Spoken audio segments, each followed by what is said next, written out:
जिस election commission से हमें ये उम्मीद थी कि निष्पक्ष काम होगा, निष्पक्ष कार्रवाई होगी, वो हमें कहीं देखने को नहीं मिली।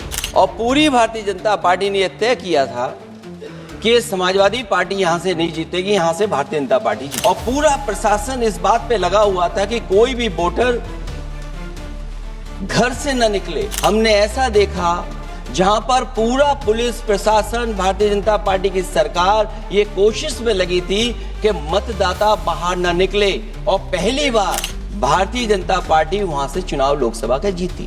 और उसके बावजूद भी इलेक्शन कमीशन ने एक भी किसी के खिलाफ कार्रवाई नहीं की। जहां से आपने कम्युनल माहौल बनाया था देश में, उस अयोध्या से अगर कोई जीता है तो हमारे समाजवादी पार्टी के अवधेश जी जीत करके आए हैं।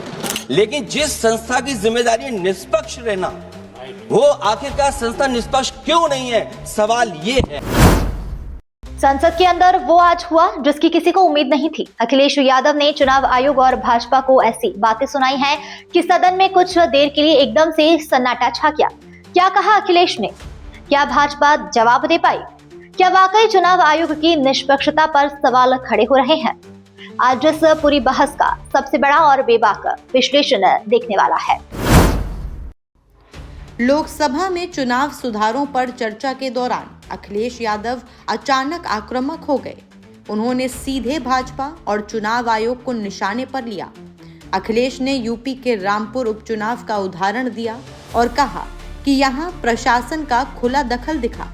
उन्होंने आरोप लगाया कि मतदाताओं को घरों से बाहर निकलने ही नहीं दिया गया और पहली बार भाजपा यहां से जीत गई। उन्होंने कहा, हमने हर दुर्व्यवहार की सूचना चुनाव आयोग को दी, लेकिन कोई कार्रवाई नहीं हुई। अगर हुई हो तो बताइए। अखिलेश ने बड़ी बात कही, अगर चुनाव आयोग निष्पक्ष होकर काम करे तो भाजपा का एक भी उम्मीदवार जीत नहीं सकता। उन्होंने ईवीएम बनाम बैलेट की बहस को भी हवा दी। जापान, जर्मनी जैसे विकसित देश बैलेट पेपर से वोटिंग करा सकते हैं, तो भारत क्यों नहीं? यहाँ सरकार और चुनाव आयोग पर बड़ा तंज। उन्होंने कहा कि मीडिया स्पेस, सोशल मीडिया खर्च, इलेक्टोरल बॉन्ड सब भाजपा को फायदा पहुंचाने वाला खेल है। उन्होंने कांग्रेस पर भी कटाक्ष किया। कांग्रेस भी नहीं बताती कि बॉन्ड कहां से आता है। सवाल उठे, क्या इस खेल में रीजनल पार्टियां कहीं टिक पाती हैं? अखिलेश ने एसआईआर जैसे मुद्दे उठाए। कहा, यूपी में इससे 10 मौतें हो चुकी। वोट चोरी, मतदाता रोक, एक व्यक्ति द्वारा कई बार वोट डालना, इन मामलों पर भी उन्होंने चुनाव आयोग की कार्य संस्कृति पर सवाल उठाए। उन्होंने आरोप लगाया कि पहचान व्यवस्था के नाम पर यूपी में अंदर खाने में एनआरसी जैसा सिस्टम चल रहा है। बहस के बीच जब कुछ सांसदों ने टोकने की कोशिश की तो अखिलेश ने सीधा जवाब दे दिया, आप किस मुंह से बोलते हैं? कभी इधर कभी उधर हो जाते हैं। सदन शांत, कैमरे ऑन और विपक्षी बेंचें तालियां बजाती दिखी हैं। सवाल बड़ा है, क्या संसद में शुरू हुआ ये टकराव अब सड़कों और चुनावी मोर्चों पर उतरने वाला है? दोस्तों, क्या अखिलेश यादव का हमला सही दिशा में है या ये सिर्फ राजनीतिक रणनीति है? आपका क्या मानना है? क्या ईवीएम की जगह बैलेट पेपर दोबारा आना चाहिए? नीचे कमेंट में जरूर लिखें। अगर वीडियो पसंद आए तो लाइक करें, शेयर करें और हमारे चैनल खबर 24 एक्सप्रेस को सब्सक्राइब करें, जहां खबरें मिलती हैं नई सोच, नए भारत के साथ। मैं सबसे पहले कांग्रेस पार्टी के नेता मनीष तिवारी जी, जिन्होंने बहुत विस्तार से ये बात रखी, जिन मूल्यों को लेकर के हमारे संविधान निर्माताओं ने इलेक्शन कमीशन को लेकर के जो गठन करने का काम किया कि हमारा लोकतंत्र कैसे मजबूत होगा, उस दिशा में जो बात उन्होंने रखी, मैं अपनी भावना और उनके विचार अपने विचारों से मैं जोड़ता हूँ। मुझे खुशी है इस बात की कि सरकार ने इस बात पर चर्चा और मौका दिया हम सबको अपनी बात रखने का। अभी जब मैं भारतीय जनता पार्टी के माननीय सदस्य जी का सुन रहा था बात, तो वो बिहार का इलेक्शन और आने वाले भविष्य में जो उत्तर प्रदेश का इलेक्शन, उस पर भी काफ़ी चर्चा कर रहे थे। सभापति महोदय, मैं कुछ बातें ऐसी कहना चाहता हूं जो हम लोगों ने अपनी आंखों से देखा और जिस इलेक्शन कमीशन से हमें ये उम्मीद थी कि निष्पक्ष काम होगा, निष्पक्ष कार्रवाई होगी, वो हमें कहीं देखने को नहीं मिली। मैं सबसे पहला उदाहरण ये देना चाहता हूं कि एक रामपुर का बाई इलेक्शन जो लोकसभा का हुआ, जब लोकसभा का चुनाव बाई इलेक्शन रामपुर का हो रहा था तो भारतीय जनता पार्टी की सरकार के मुख्यमंत्री जी और पूरी भारतीय जनता पार्टी ने यह तय किया था कि समाजवादी पार्टी यहां से नहीं जीतेगी, यहां से भारतीय जनता पार्टी जीतेगी। और ये आशंका हम लोगों को थी कि हर तरीके से हम लोगों को दबाया जाएगा, हर तरीके से चुनाव में धांधली की जाएगी। और जिस समय चुनाव शुरू हुआ वो चीजें हम लोगों को देखने को मिली। सभापति महोदय, वोटिंग के दिन, जिस दिन वोट पड़ रहा था, उस दिन हम लोगों ने देखा कि किस तरीके से पुलिस और पूरा प्रशासन इस बात पे लगा हुआ था कि कोई भी वोटर घर से न निकले। रामपुर का बाई इलेक्शन हमने ऐसा देखा जहां पर पूरा पुलिस प्रशासन, भारतीय जनता पार्टी की सरकार ये कोशिश में लगी थी कि मतदाता बाहर ना निकले और पहली बार भारतीय जनता पार्टी वहां से चुनाव लोकसभा का जीती। ये बाई इलेक्शन लोकसभा की बात कर रहा हूं मैं। और एक एक घटना की सूचना हम लोगों ने इलेक्शन कमीशन को दी है।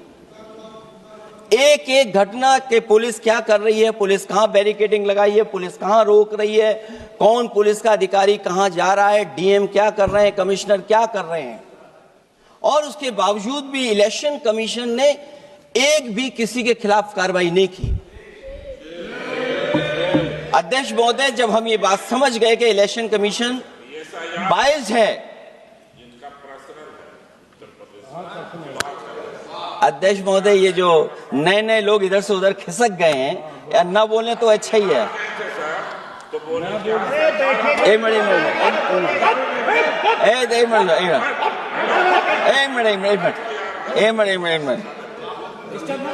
अध्यक्ष महोदय, पर अध्यक्ष महोदय, मेरा ये आग्रह है ये अध्यक्ष महोदय ये कुछ जानते नहीं है। अध्यक्ष महोदय, माननीय सदस्य कुछ जानते नहीं है, ये ना पढ़े लिखे हैं ना कुछ जानकारी रखते हैं। ये मैं ये कह रहा हूं, मैं ये बात इसलिए कह रहा हूं, ये अनपढ़ इसलिए हैं।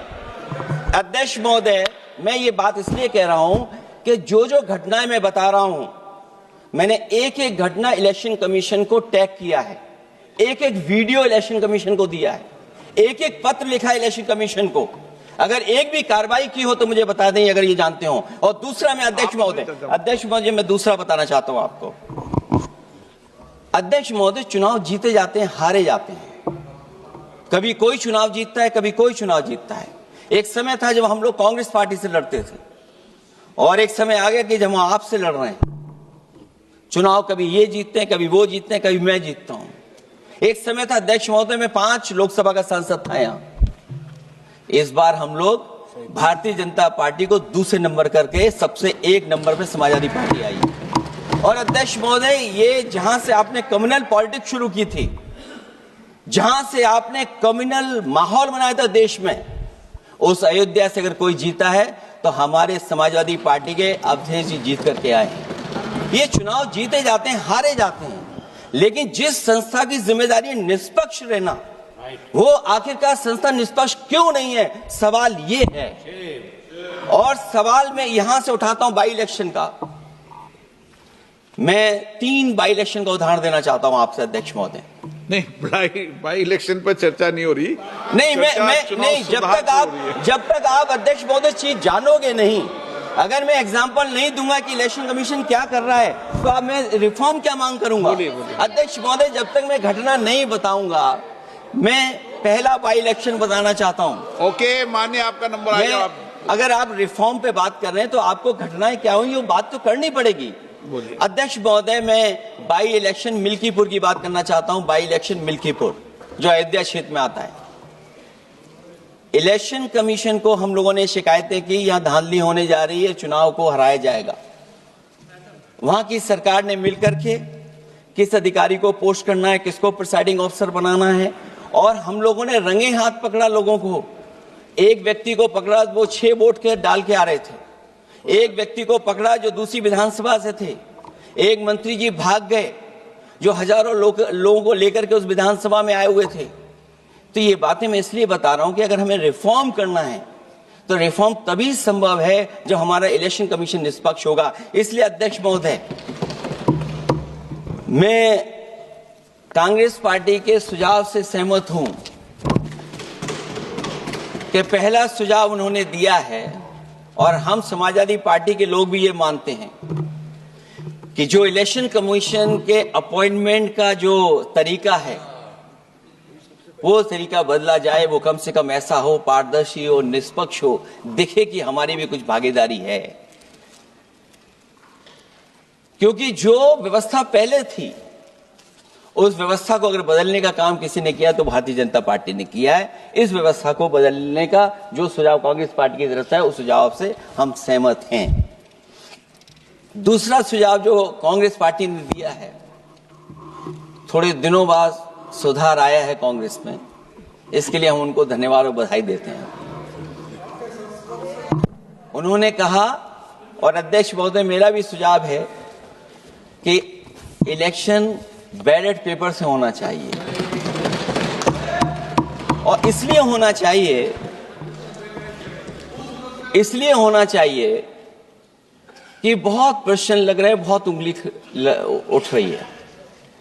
इलेक्ट्रॉनिक चीजों पे बहुत सवाल खड़े हो रहे हैं और केवल भारत के अंदर लोकतंत्र में नहीं, दुनिया के लोकतंत्र में। और ये जो लोग कुछ कह रहे हैं इलेक्ट्रॉनिक की बात और टेक्नोलॉजी की बात कर रहे हैं, मैं उनसे कहना चाहता हूं कि भारत और जर्मनी की तुलना कर लें, भारत और अमेरिका की तुलना कर लें, भारत की और जापान की तुलना कर लें, हम कहां खड़े हैं। अगर वो संपन्न देश जो टेक्नोलॉजी में हमसे कई गुना आगे हैं, अगर वो स्वीकार नहीं कर रहे ईवीएम, तो आखिरकार हम ईवीएम को क्यों स्वीकार कर रहे हैं।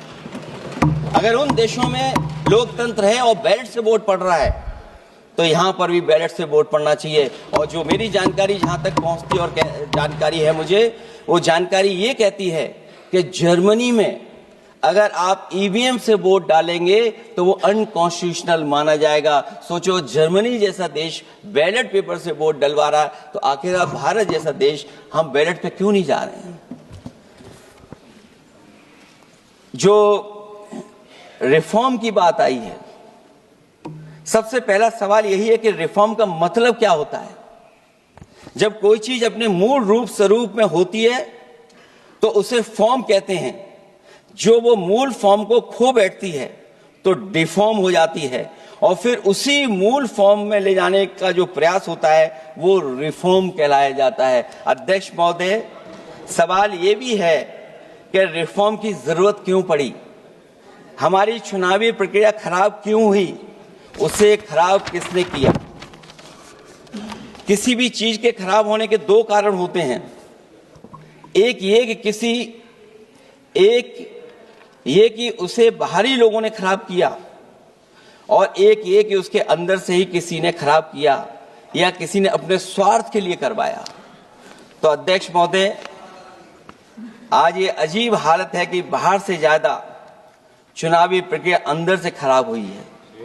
और ये उदाहरण इसलिए मैं देना चाहता था बाई इलेक्शंस के और लोकसभा के इलेक्शन का, क्योंकि जिस तरह की शिकायतें की गई थी अध्यक्ष महोदय, एक भी शिकायत पे कार्रवाई नहीं हुई। एक और मैं उदाहरण देना चाहता हूं, फर्रुखाबाद का चुनाव लोकसभा का, हालांकि और लोकसभा के चुनाव को मैं नहीं कहूंगा, लेकिन फर्रुखाबाद का लोकसभा का चुनाव जो पिछली बार 2024 में बड़े करीब से मैंने देखा।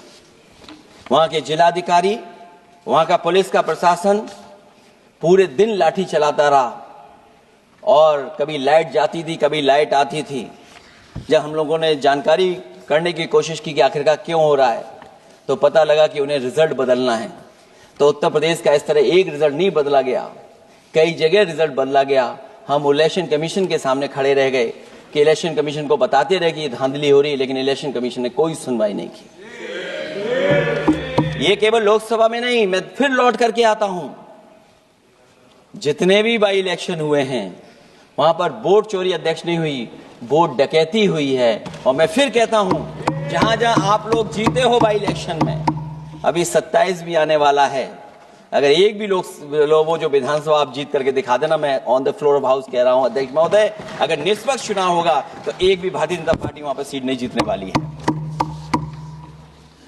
दूसरा कि जो समय समय पर पैसा आ जाता है अकाउंट में,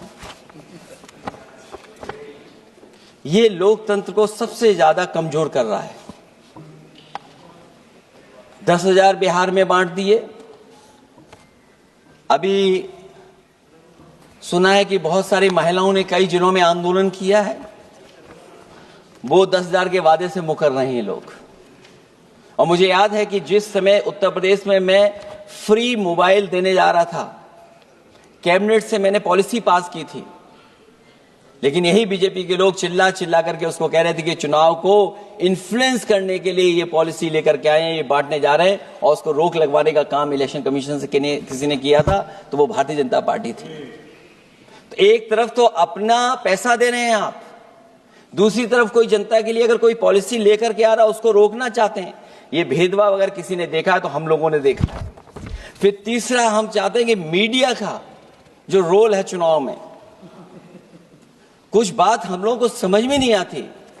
हमारे जो गरीब मतदाता हैं वो कभी कभी अध्यक्ष महोदय हमसे पूछते हैं कि आप तो टीवी पे आते हैं और चले जाते हैं, कुछ लोग टीवी पे आते हैं फिर जाते ही नहीं है, ये कारण क्या है?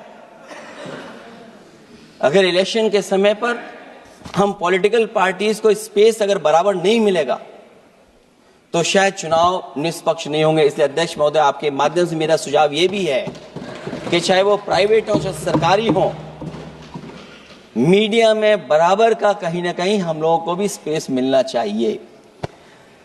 इधर एक नई चीज है, नया जमाना है, तो नई चीज है सोशल मीडिया। पहली बार देखने को मिल रहा है कि जहां पर इमेज बनाने के लिए पैसा नहीं खर्च किया जा रहा अध्यक्ष महोदय, दूसरे की इमेज कैसे खराब की जाए उसके लिए पैसा खर्च किया जाता है। जो नकारात्मक जितना कैंपेन है, मैं अध्यक्ष महोदय दावे के साथ कह सकता हूं, हमारे पास कोई एजेंसी नहीं है, कोई सोशल मीडिया टीम नहीं है जो हम नेगेटिव कैंपेन रन कराते हो, लेकिन भारतीय जनता पार्टी के पास हजारों ऐसे लोग हैं और हजारों करोड़ रुपए इस बात के लिए खर्च करते हैं कि नेगेटिव कैंपेन कैसे रन किया जाए। और जितना जितना चुनाव करीब आता है उतना सोशल मीडिया से लेकर के हर प्लेटफॉर्म पर नेगेटिव कैंपेन अगर कोई कर रहा है तो वो कर रहा है भारतीय जनता पार्टी के लोग। इलेक्टोरल बॉन्ड की तो बात हम इसलिए नहीं करना चाहते हैं क्योंकि हमें तो मिला ही नहीं कुछ।